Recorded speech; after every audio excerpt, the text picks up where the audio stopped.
Next.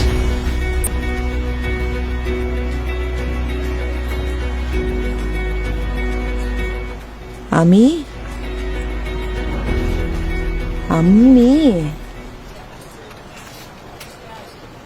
Right in English. ஏன் தமிழ்லயே எழுதலாமே? சொன்னதை செய்.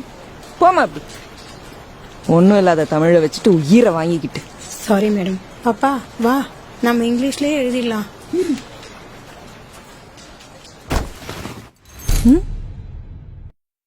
பொதிகை மலையில் பிறந்து அகத்தியர் திருவாய் மலர்ந்து அகம் புறமென பிரிந்து ஏழசை நாடகம் என முக்கணிகாய் கனிந்து தொல்காப்பியத்தால் நிறைந்து வள்ளுவன் ஓலையில் சிறந்து ஔவையின் வாய்மொழி தவழ்ந்து கம்மனின் கவிதைகளில் மணந்து முச்சங்கத்தால் வளர்ந்து உலக இலக்கியங்களில் உயர்ந்து பாரதியின் வரிகளில் மிளிர்ந்து பல மொழிகள் பிறக்க தாயாக இருந்து இன்றும் கலங்கரை விளக்கமென நிமிர்ந்து இன்னும் இன்னும் இளமை என திகழ்ந்து அத்தமிழை வாய் மணக்க பேசி மகிழ்ந்து இதோ உங்கள் முன்னால் நிற்கிறேன் தலை நிமிர்ந்து. உங்களின் நினைப்பு தமிழில் ஒன்றுமில்லை.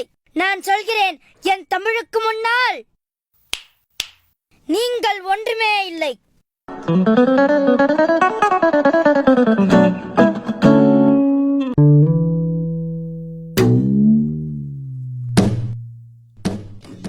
மன்னித்துக்கொள் தாயே, உன்னை போல் ஒரு ஞான குழந்தையை இதுவரை நான் கண்டதே இல்லை.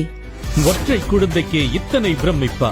இன்னும் நிறைய சுட்டிகள் வருகிறார்கள். செந்தமிழின் இனிப்பா. தமிழ் எங்கள் உயிர்மை சுட்டிகள். செந்தமிழ் செல்லத்திற்கான தேடல். தமிழ் பேச்சாற்றல் கொண்ட சுட்டிகளுக்கான மாபெரும் மேடை விரைவில் நமது சங்கரா தொலைக்காட்சியில்.